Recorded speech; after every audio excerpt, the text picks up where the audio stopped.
Om.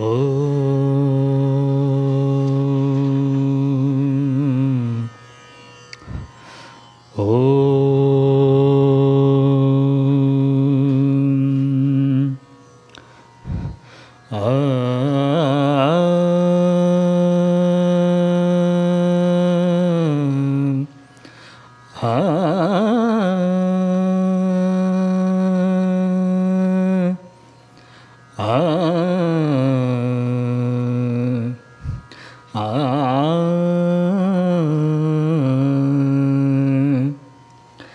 देख लो मेरे दिल के नगीने में, देख लो मेरे दिल के नगीने में श्री राम जानकी बैठे मेरे सीने में श्री राम जानकी बैठे मेरे सीने में श्री राम जानकी बैठे मेरे सीने में श्री राम। मुझको कीर्तन वैभव न यश चाहिए, मुझको कीर्ति न वैभव न यश चाहिए, राम के नाम का मुझको रस चाहिए, राम का नाम का मुझको रस चाहिए। सुख ऐसे अमृत को पीने में, सुख ऐसे अमृत को पीने में श्री राम जानकी बैठे मेरे सीने में श्री राम जानकी बैठे मेरे सीने में श्री राम। राम रसिया को मैं राम सुमिरन करो, राम रसिया को मैं राम सुमिरन करो, सिया राम को मैं चिंतन करूं। सच्चा आनंद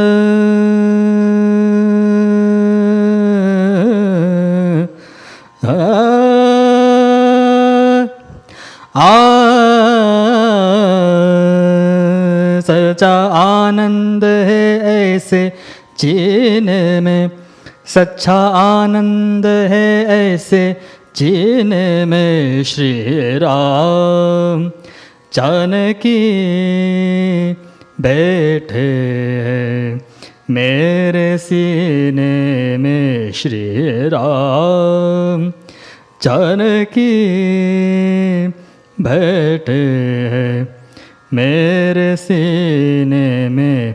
देख लो मेरे दिल के नगीने में, देख लो मेरे दिल के नगीने में श्री राम जानकी बैठे मेरे सीने में श्री राम जानकी बैठे मेरे सीने में Shri Ram.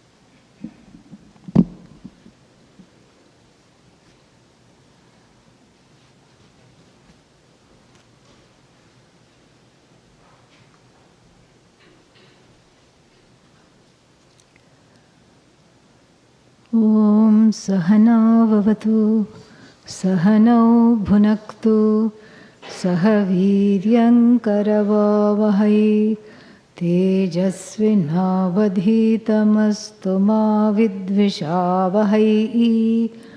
Om Shanti Shanti Shanti.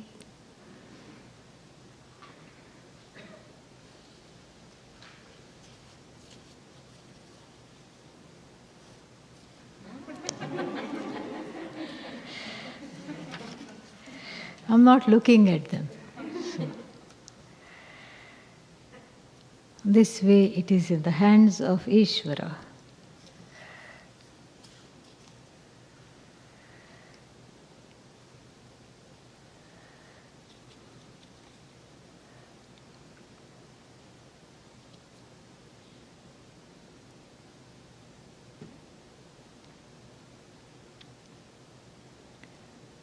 To get another human birth, we must prepare in this life desire, self-knowledge, etc. Is there any evidence? We have that promise written in the scriptures. Yes. In the Bhagavad Gita, we have that.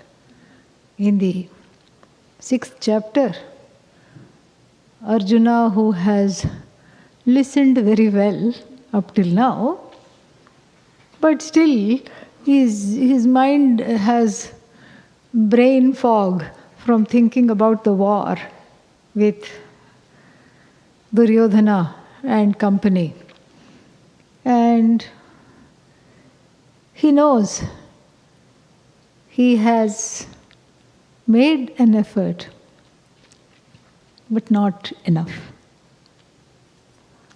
It's just like, in India this happens a lot, not so much here.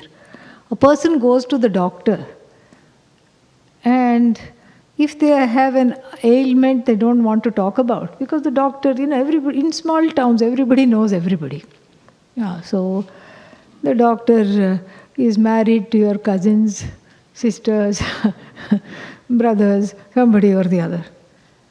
And so you say, actually, doctor, I'm glad I ran into you because I have a friend who has this problem.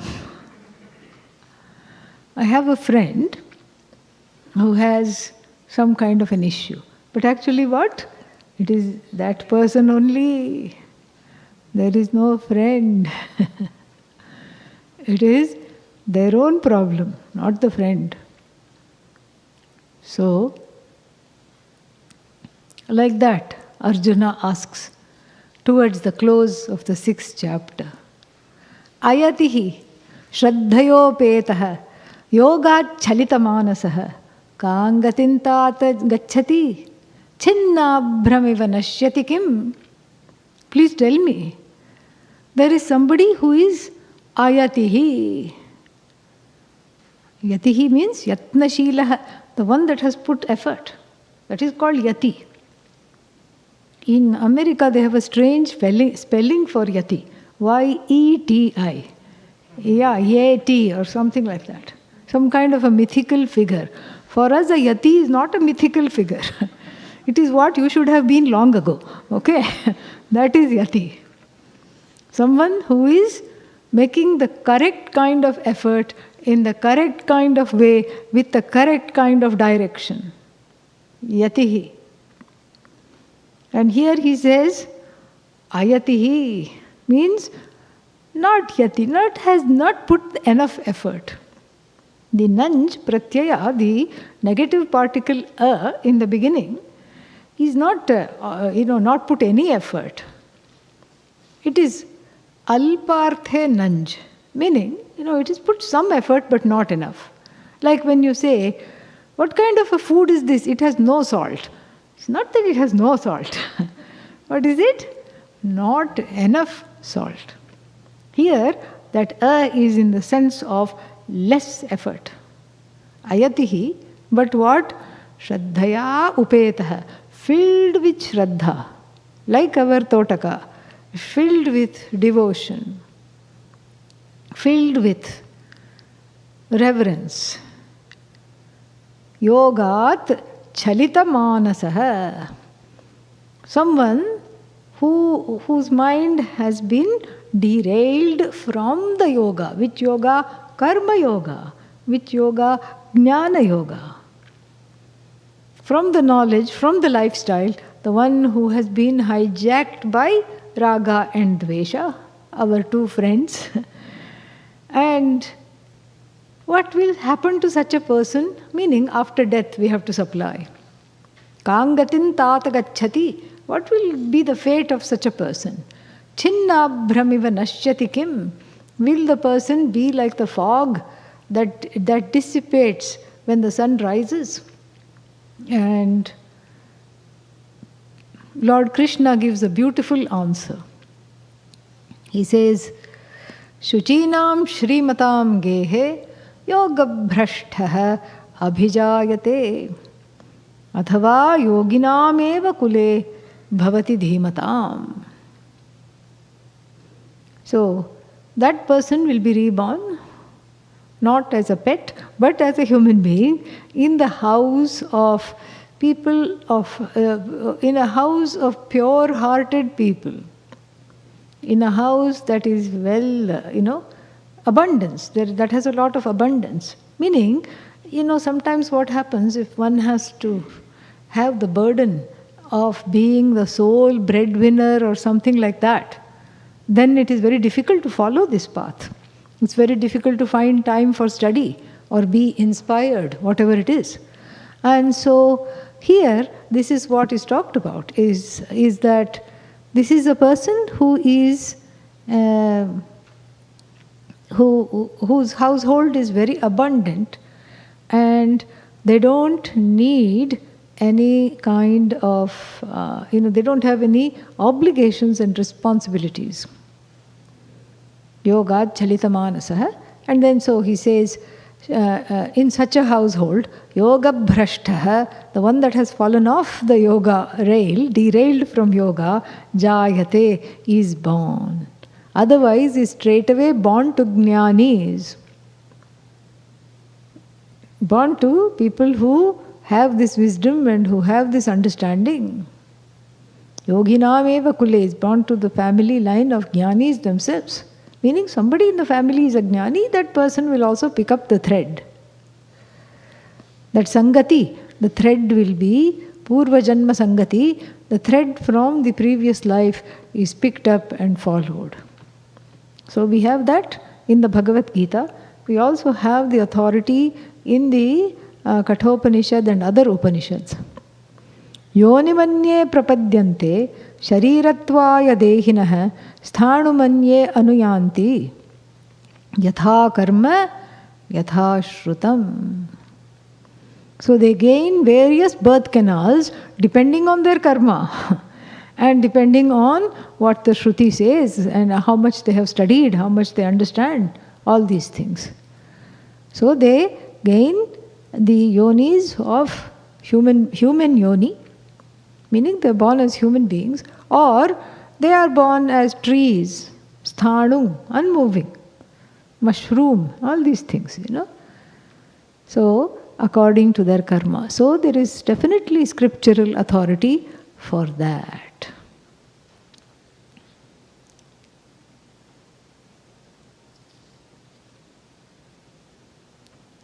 What is the significance of the orange robes?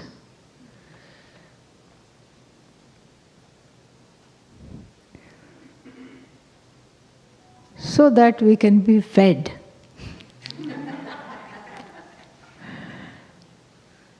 Fed.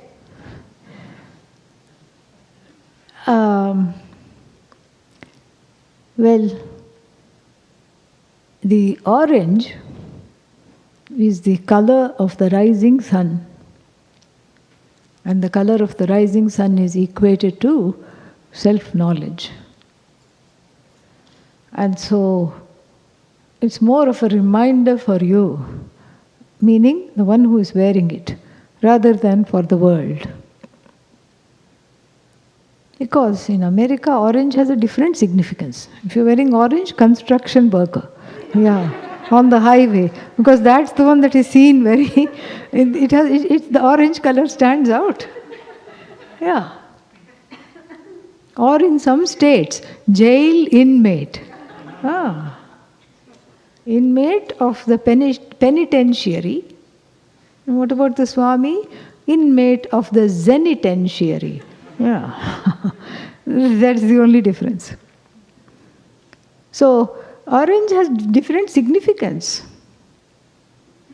That's why it's called international orange, meaning it's danger, it is something, you can see quickly that that's what it is. Somehow there is some kind of a recognition in the eye, it doesn't blend with anything else. And so I suppose the spirit of that also is that the Swami should not blend with the samsara. He has to have that asangatvam, that is the idea.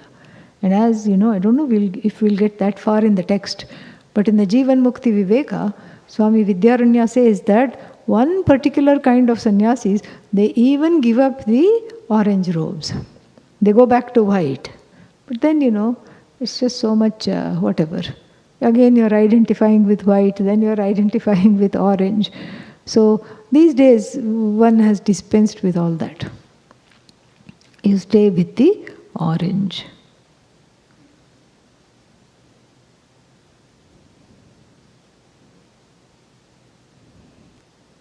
Lots of new people are there. I thought we can have some introductions in between the questions. Who would like to start?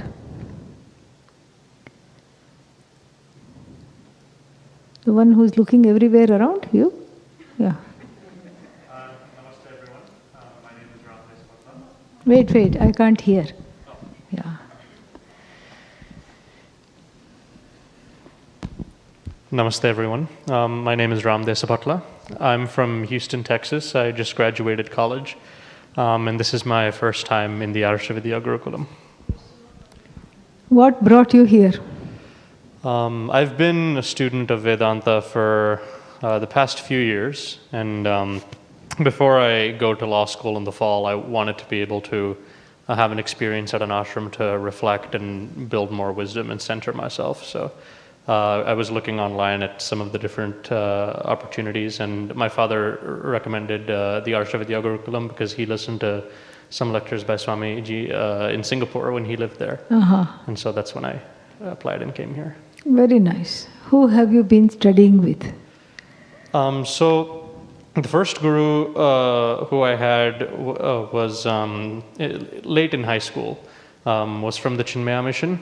And I'm also doing one of their home study courses. And then I also studied under another guru in college who was a disciple of Swami Parthasarathi. And I also knew one of the gurus from the Ramakrishna order quite well. Very nice. Welcome. Yeah. Thank you. Dhanyavad. We can do one more. Anybody? Raise your hands. Yes.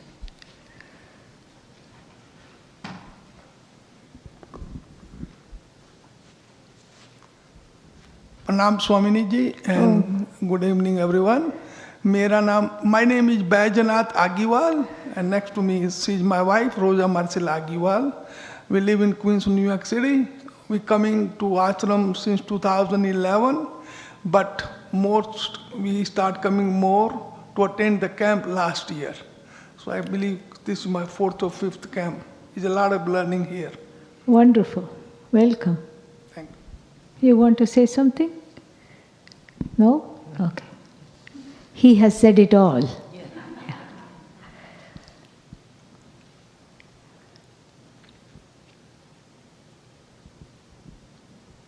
Next.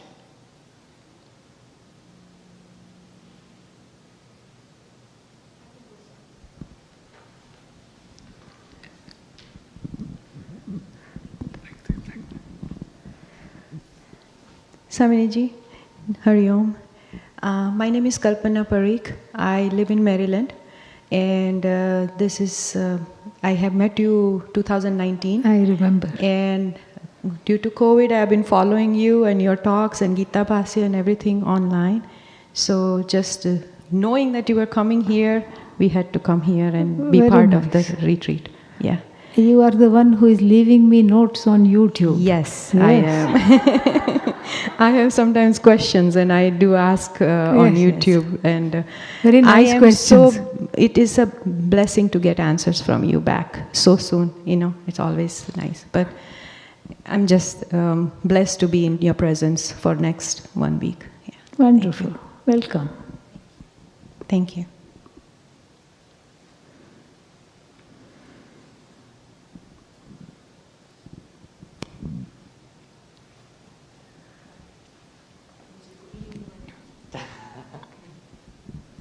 Hello, I'm Virginia, and I've been listening to you, Swamiji, for I guess the past year Yes. or so. Been studying with Radha in Berkeley for many years, and this is my third time here, but it's been many years. And I've gone to hear Swami V and Swami TV whenever they were in the Bay Area, and I'm in Chicago now, so anyway. You are very regular on Zoom. Yes. That was a great blessing to be able to listen to you during Yes. that time. Yes. Thank you. Virginia Green. Right? Yeah. Who wants to go next?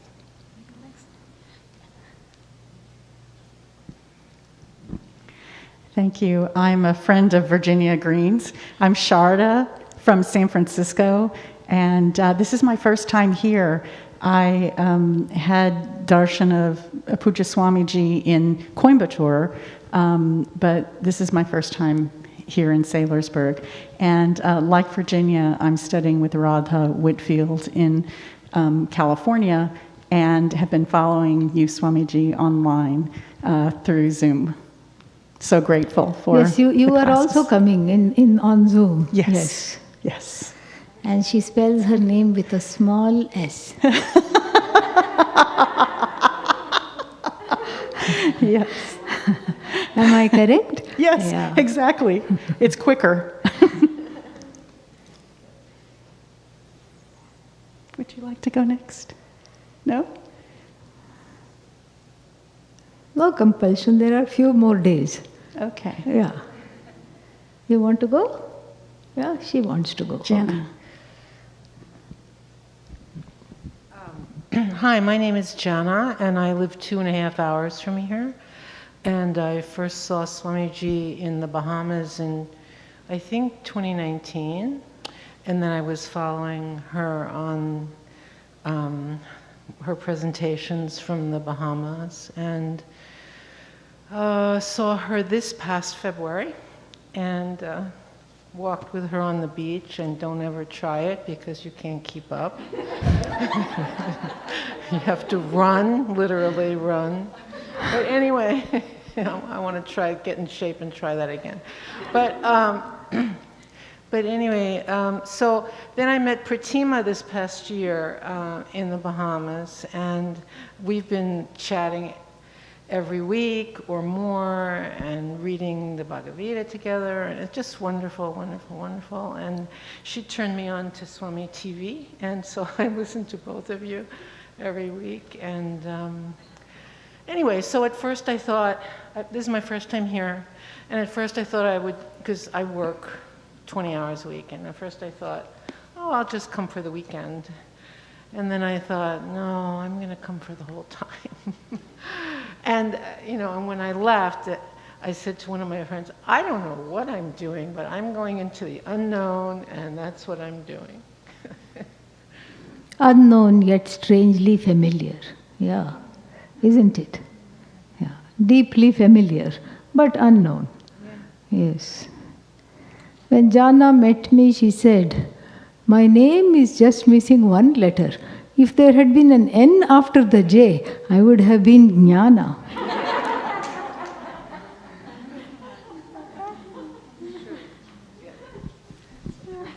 Who's next? Welcome. Yeah. So who do I give this to?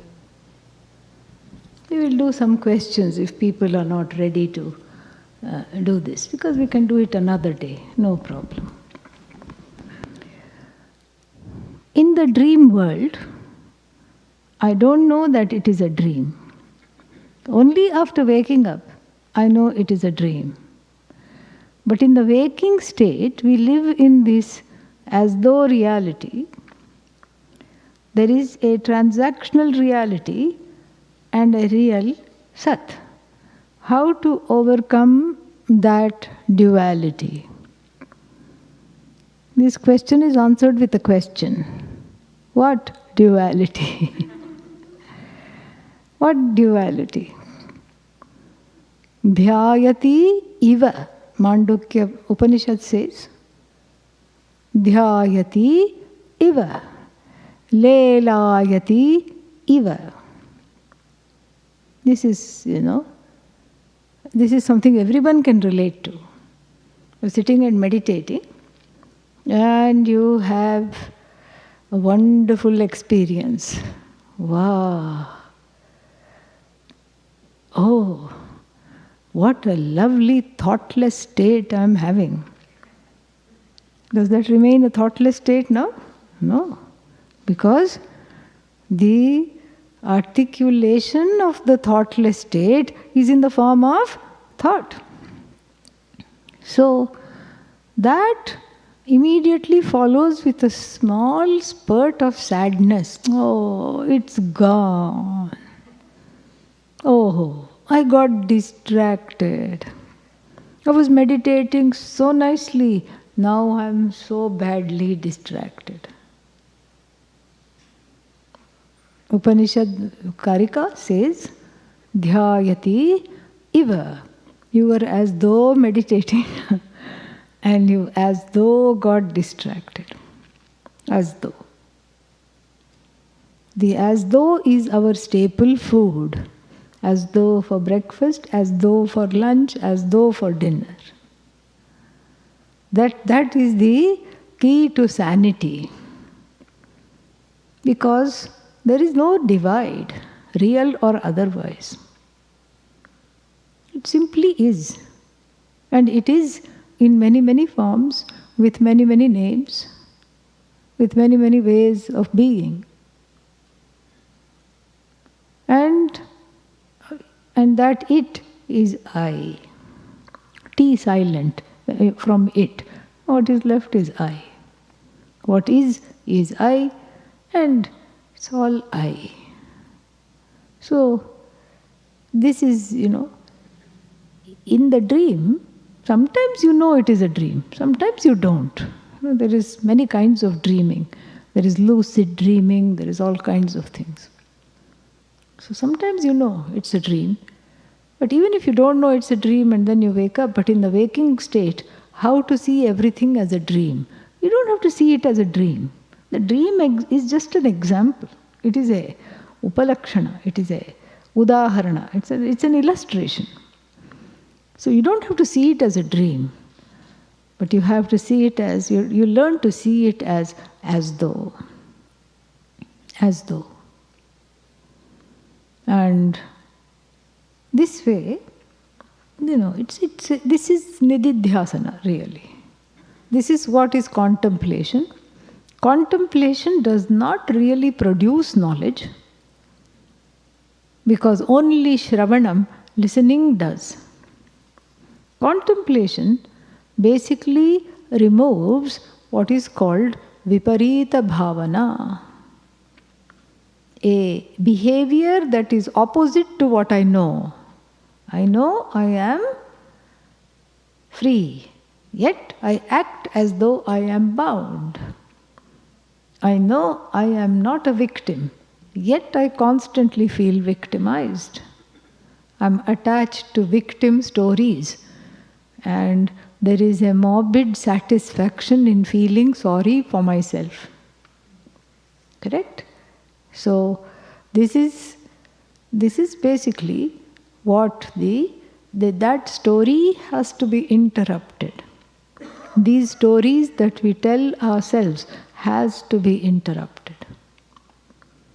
And the best way to interrupt these stories is to bring back what one has studied in the Shastra and revel in it again and again and again. Kalam naya nirantaram nididhyasena. Keep doing this. And the question of how long to do this is not pertinent because it's not a chore. It is not a what's the word for it? A kind of a job. It is simply being you. And it's not unpleasant. Neither is it a chore, nor is it unpleasant. So if it is not unpleasant, then there is no problem in doing it. If someone says, please have chocolate cake, nobody asks the question, how long should I be having this chocolate cake? Something similar here. And so, this is, it takes this kind of a living in the knowledge. And here again is one of the famous Vedantic catch-22s. And what is that?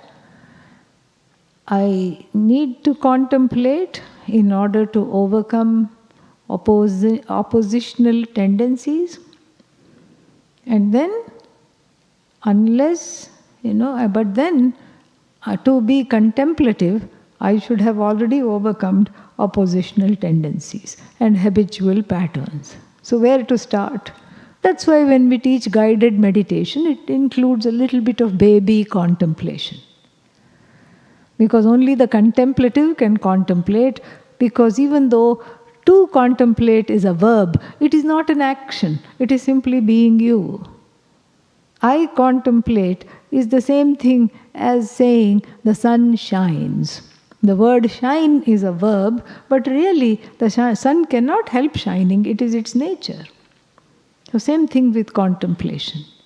So in the beginning, one is like a cow, grazes in the Upanishadic grasses, quickly. Because the cow doesn't have a sense of time. The farmer puts it out on the pasture and it doesn't know, I have the whole day. It's hungry and it eats very quickly. Then, nobody is coming to take me back to the stables. Therefore, I'll sit under the tree, and from stomach number 1, I bring out the grass which I had hurriedly swallowed in the eagerness to fill up. And then I will use my teeth to make organic wheat grass juice and then send it to stomach number 2. Correct? This is what the cow does. Very nicely. This is what is called rumination. Chewing the Upanishadic cud is similar. In the beginning, you're so, sign up for every camp, every Swami, every, anything in orange.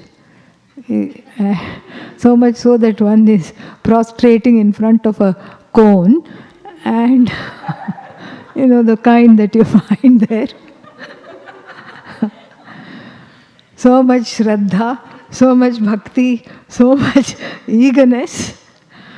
And then after that, you settle down. You settle down within you. Because all the things that the Swami stands for, that the Upanishad stands for, enters the heart.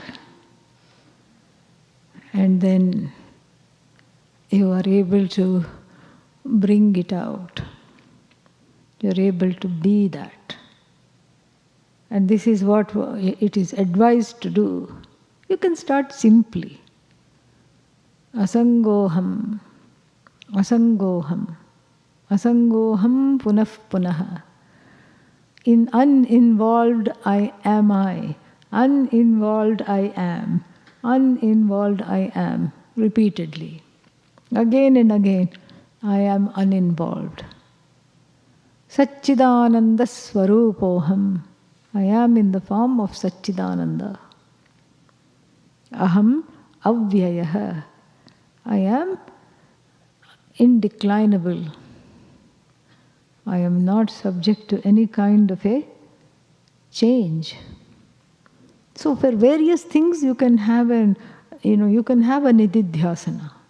This is for the people, this kind of a nididhyasana is for people who are over involved in things. And for somebody may have the opposite problem. Because human beings, as human beings, we are all weird. Okay? And so everybody is not the same. You may have a different problem. Somebody is so disconnected and dissociating from everything. And if you give them this mantra, asangoham, asangoham, it will have the opposite effect. For that person has to, for that person a better contemplation must be connected to everything I am. I am the tree. I am the sun that shines. I am the river that flows. I am the air that blows. There is a very nice Devi Sukta. It's very beautiful. It's just like that it says. I am the nation, I am the world, I am this, I am that. That gives more of a thing. But then, for somebody who is over-involved in the Jagat, converting the Jagat into samsara, over-involved and too much of a empath perhaps, picking up other people's emotions. For such people, asangoham, asangoham, asangoham. Why do you say it 3 times? Because it is needed. You can say it 50 times. Obviously, once is not enough. Yeah. So that is the upaya, the remedy.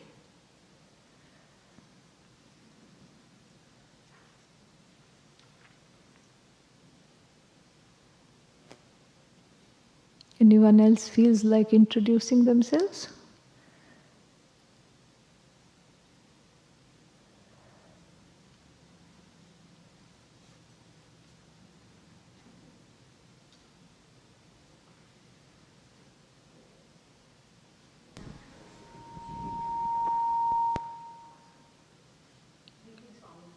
Oh, oh.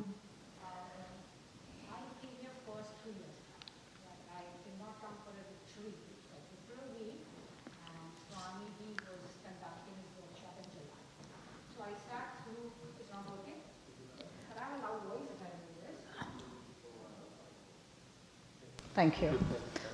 Okay, all right. So I'll restart. I came here about 3 years back, July. See? Okay, my voice is enough. Okay, can everyone hear me? Yeah. Okay. So Swami was conducting his July workshop. Yeah, please hold the mic. Yeah. Where? People are where? Now it is fixed. Yes. Oh, sorry. Yeah. Okay, apologize. So, but I attended the workshop, nothing registered, okay, everything went shoop. So I said, should I come again or not? So I came last year again for 3 days and attended another workshop, and then something sank in, started to read.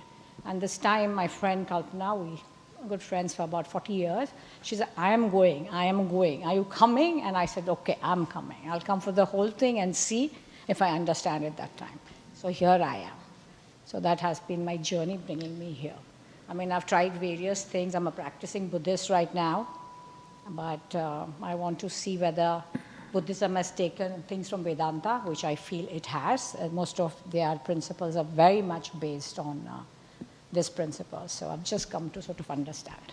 Yes, welcome. My name is Toral Dalal, and I live in Columbia, Maryland. Wonderful. Okay, thank you. Welcome. Thank you. It's all one source, so yes. Exactly.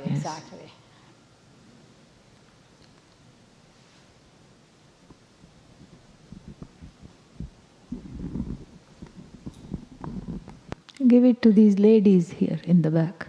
Let them say a few things.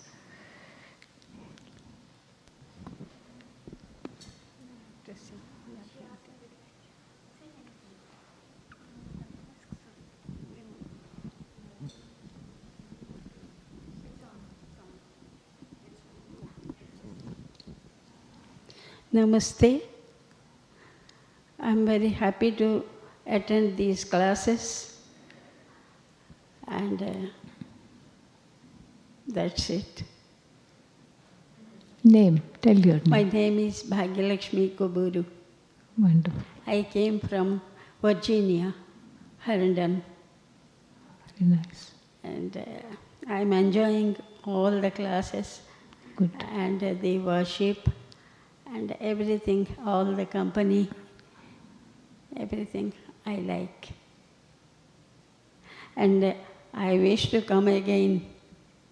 Always welcome. Thank you.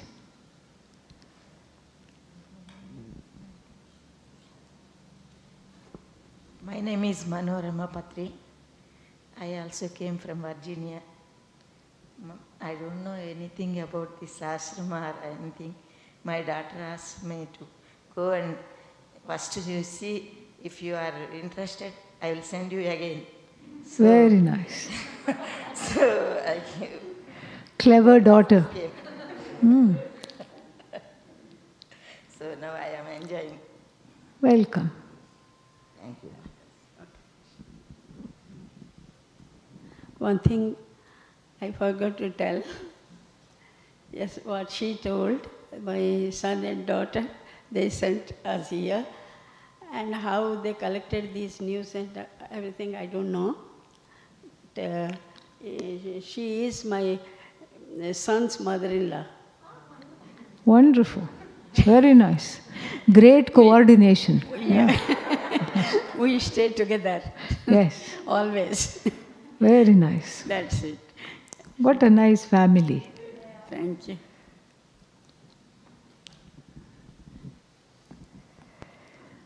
If a person controls others, what is the outcome of it?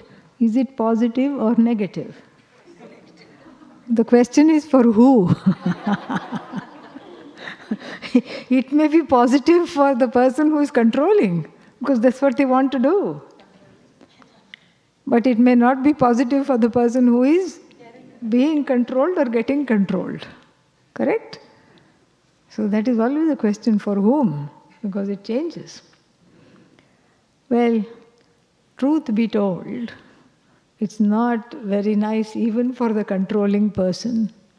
A controlling person is inside a deeply insecure, a deeply miserable person.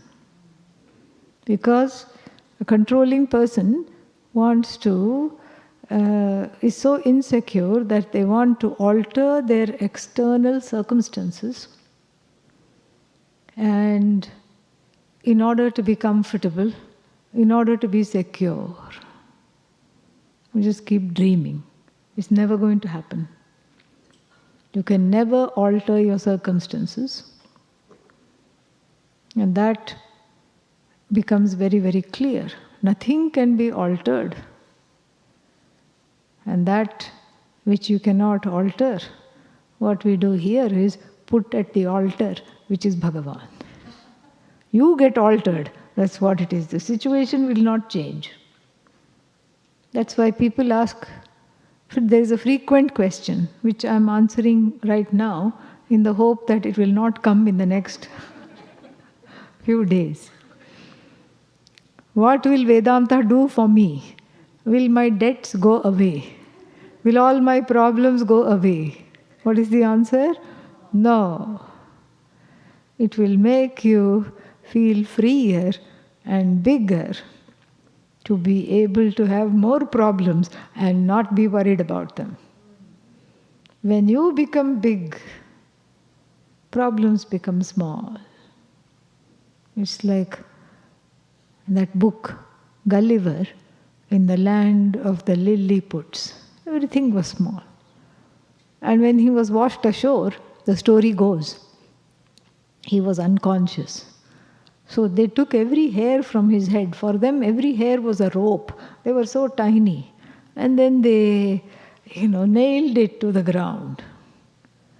So when he came to, he tried to move, and it was a little bit, and he moved like that. He said, what is this? Oh, little pins. For those big nails, for them, were little pins for him. So he was able to navigate that land very, very nicely. Then by contrast, another time he ended up in the land of giants. He was smaller than their cockroaches, okay? Yeah. He was so tiny. He was afraid of being stepped on. Here, there, always afraid. This is very nice. It's an allegory of how to lead life. With the help of this knowledge, one is Brahman. The word Brahman means big, very big, limitlessly big. So when you understand that, you are limitlessly big. When you identify with that bigness, everything else becomes small. You find this in these kinds of stories in the Puranas also. Anasuya, the wife of a sage, it is told that the Devatas decided to test her. And they came and they said, you should, we are here. They came in some kind of a disguise as Brahmin beggars or something like that, begging people, bhikshus. And then they said, I don't know all the details, but they said that, you have to feed us. She said, there is nothing here. My husband is away and there is nothing here. You have to feed us. And we have, we don't take food. We are these kinds of bhikshus who don't take food from clothed people. You have to be unclothed and feed us. Because this is how we eat. And if you don't feed us in that way, if you don't feed us naked, then we will put a curse on you and your husband. So what is a woman going to do? Because the guest is an avatara of Bhagavan. It's Ishvara. And so what to do? And so she just said, give me a second. Went into her puja room, got out the water pot and sprinkled some water on all three of them. They were supposed to be Brahma, Vishnu and Maheshwara, I think. And converted them into 6-month-old babies and breastfed them. So this is all allegories of how the Jagat, which was a fearful ocean of samsara, with the help of this knowledge, just becomes a notion of samsara. That which makes the ocean into an ocean is this knowledge. Gives a lot of space to be able to deal with even the worst of situation. Guruna api dukkhena na vichalyate. The person is not moved even by the greatest of calamities. That is where we want to go with this knowledge.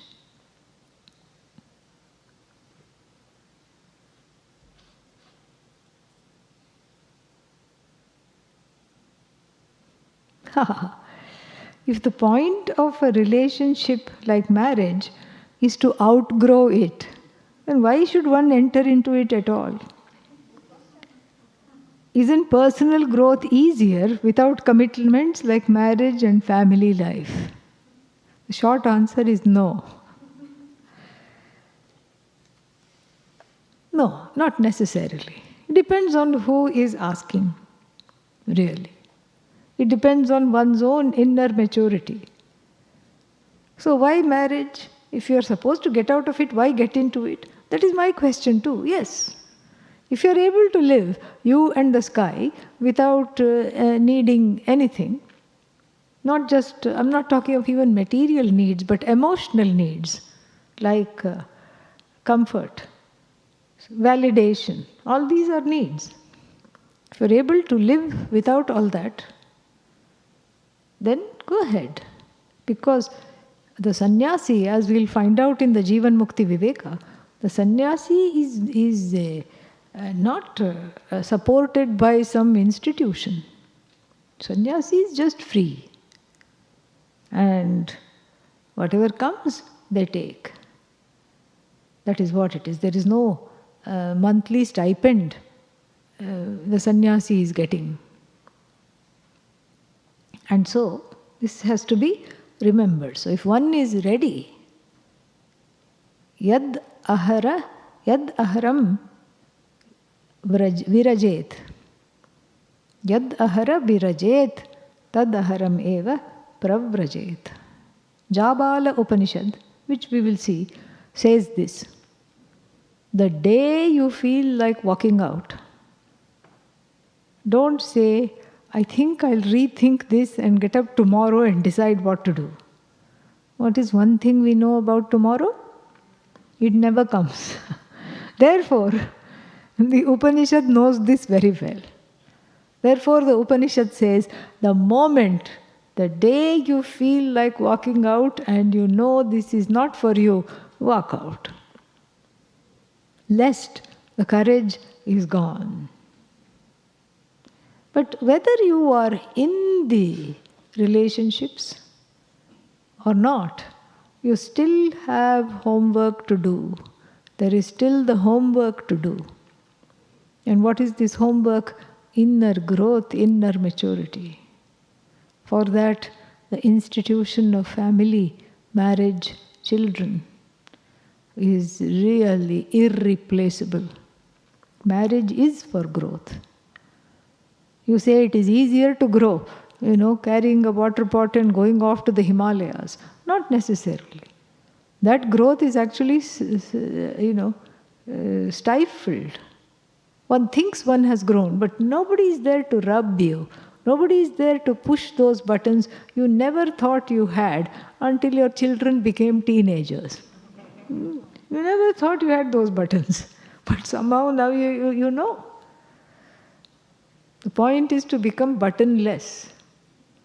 Once, somebody asked me, can you please inaugurate my car? I said, I've never inaugurated a car. What should I do? Okay, sit in the driver's seat. I said, okay, I sat. You're not going anywhere. I was just sitting there with the doors open and everything. And then I was just playing with some buttons. And there was all these buttons. And they said, one of them had a shape of a fan on it. Okay, this is fan. The other one said AC. The other one said volume. And so many things there was. And some buttons were unmarked. Then I pushed them, nothing happened. So I said, what are these buttons for? They don't do anything. Oh, Swamiji, this is a low-end car. But if we buy the high-end car, this one will perhaps make coffee or something. I'm exaggerating, but it had some other functions which is there in the high-end car, and this was just a placeholder. Nothing happened. That's how I got the idea. You push the button and nothing happens. That is how one has to grow. But if nobody is pushing the buttons, then how is one going to grow? Yes, you can be part of an ashram, that is also there, because you have to deal with various egos, and then also some growth takes place. But it is very, very quick to grow in family life. Especially in an Indian marriage. You marry the whole village. You don't marry the person. And there are no rules. They can ask you any questions. First question, what is your salary? All these things you thought was private. Here everybody asks. And you learn to accommodate. You allow to accommodate. You let the love override the desire to be this or that or do this or that. And therein the growth comes. Growth is always equated with sacrifice. When you give over, you grow. When you give up, you grow. And so the marriage and family life, for most people, invaluable opportunity. That's why we say in the Hindu Dharma, marriage is a means to an end.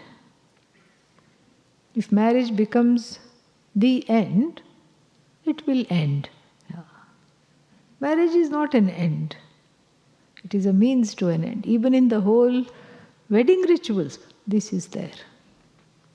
The groom suddenly decides to go to Kashi. There is one Kashi Yatra ritual. Kashi Yatra. And when I was small and I was attending somebody's wedding, I said, what is this? What is this fellow? What a fickle-minded fellow. Now first he says, I'm going to get married, and next he's going to go to Kashi. Kashi means first of all, it's north, and Kashi is full of ashrams. Kashi is a, upalakshana for ashram, lot of learning, place of learning, Varanasi, Kashi. From Kash to shine, where the knowledge shines, Kashi. And so I used to get annoyed. What is this? These people, this man is so fickle-minded. But then, when we look deeply into the wedding mantras and rituals, and then you could see that the parents were, from the child's eye, I saw the parents of the bride running behind him and buy him off with gifts.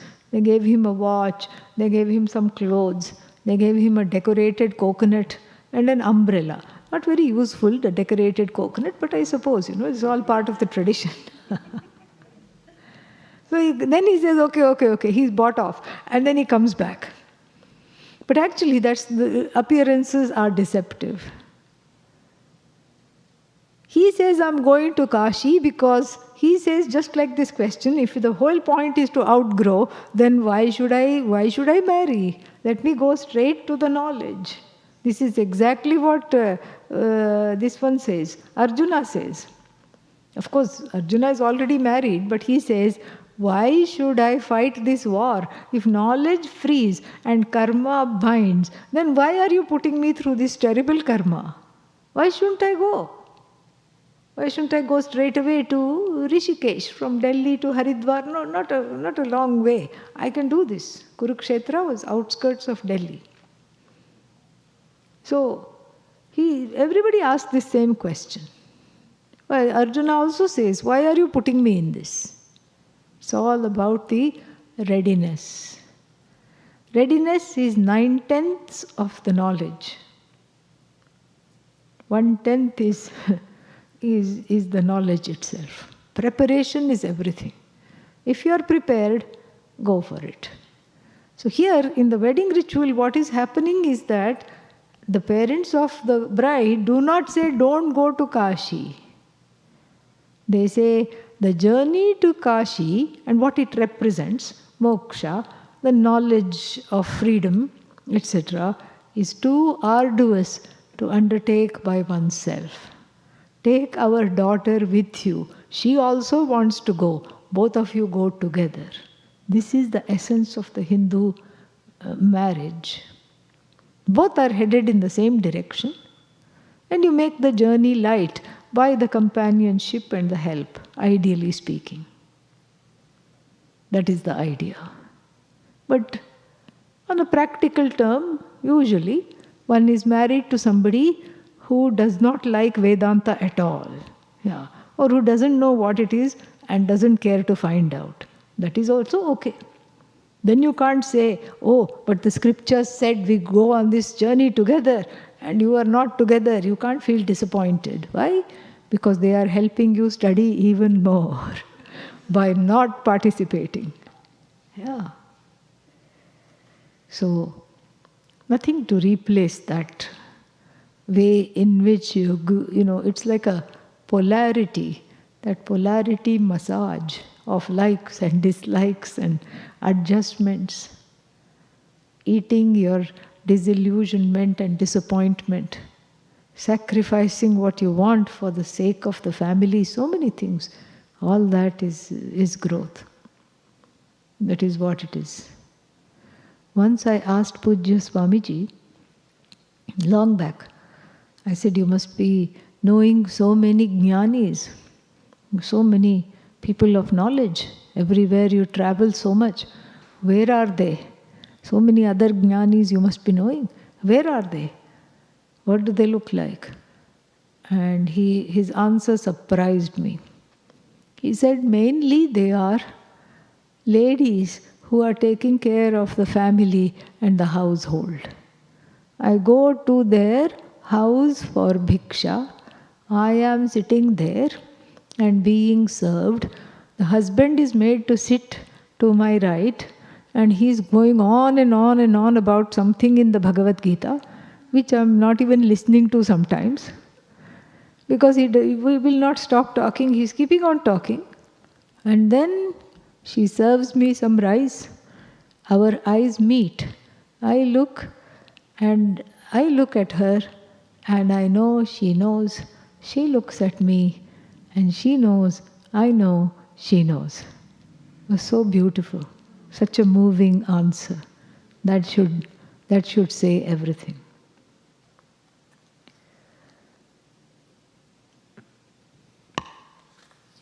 Two more are there. Shall I do it, or shall we put it for next time?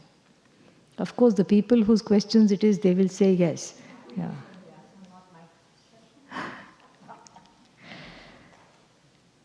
Everything around us, life, from life to death, even in human, tree, animal, any creatures, even scientists found stars also died.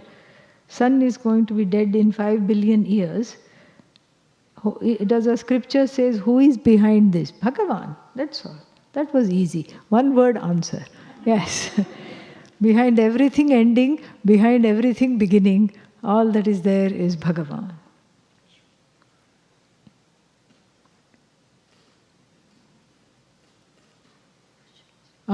This is a very interesting question. Desires bring up actions. And actions bring up outcome that is beneficial, let's say, for the whole of humanity. Like what? Someone had the desire to fly. What were their names, those brothers? Wright brothers, or Will and Wilbur or something. So, and then now, thankfully, we have an airplane. That means what? We can come to the ashram. So, okay. So, then, stopping desires means we become useless. This is a very common question. I'm glad it was done in the first day itself. So that we can get over this one. We are not talking of stopping desires, first of all. We are talking of not running away with them. Number one. And even if, especially if you don't have desires for yourself, nobody says you cannot work for the sake of humanity. Look at how much Pujya Swamiji accomplished. Not one moment he would rest. He did not know how to spell rest.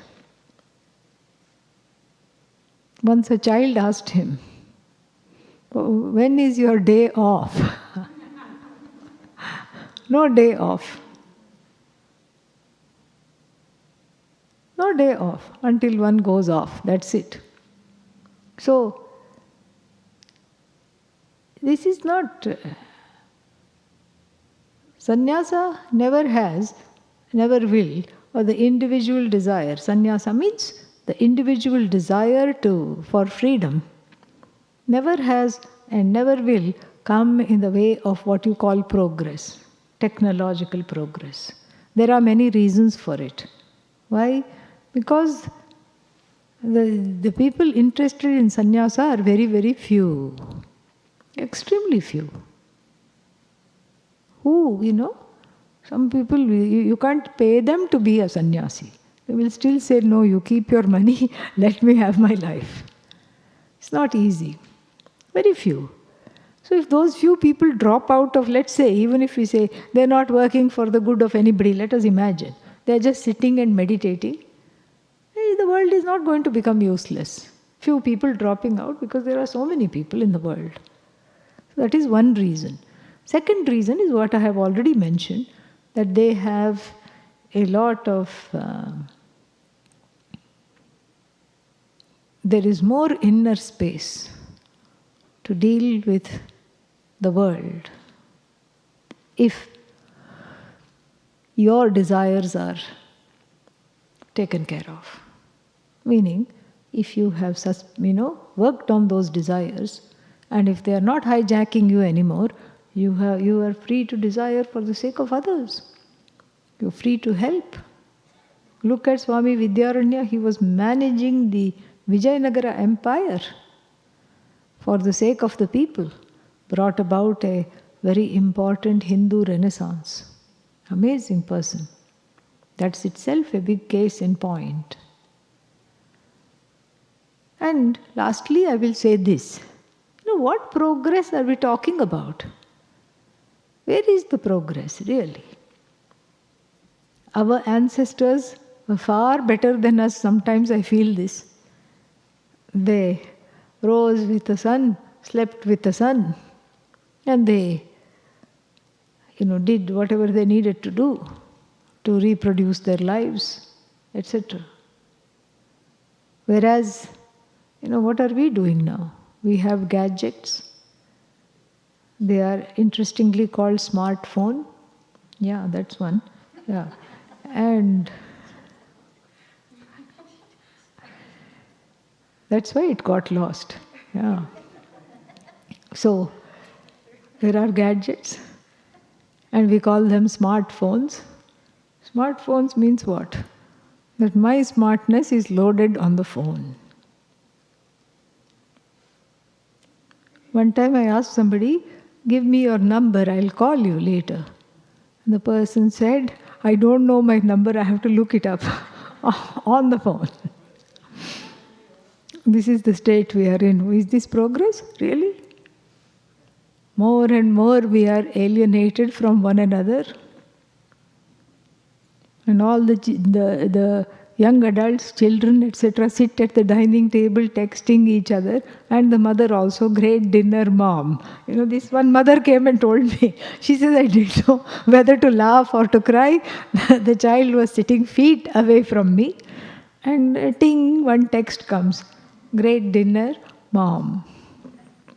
Is this progress? I'm not sure.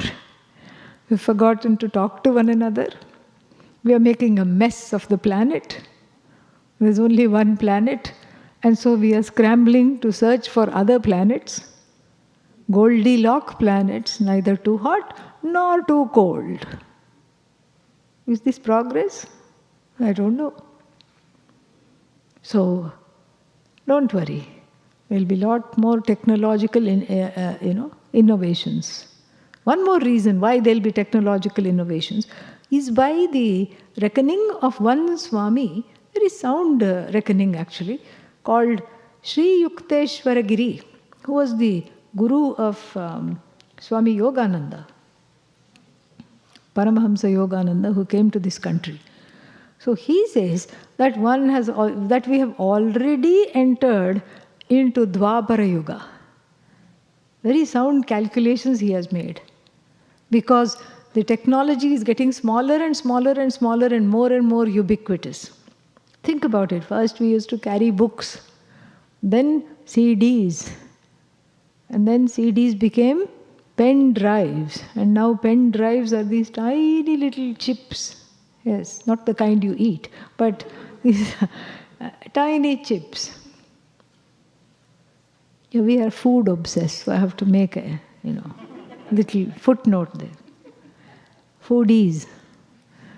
And so now they're tiny chips. And a day will soon come that it can just be, the characteristic of the next yuga, Dwapara Yuga, is where you can communicate without email. You can just think and the other person picks up the thought. So maybe we are entering into that. And Dwapara Yuga is full of technological innovations. So that's one more reason why technology will not stop improving. And so don't worry. All our gadgets and devices are safe. That means what? You can pursue moksha. Om Purnamadav Purnamidam Purnat Purnamudachyate Purnasya Purnamadaya Purnamevavashishyate. Om Shanti Shanti Shanti.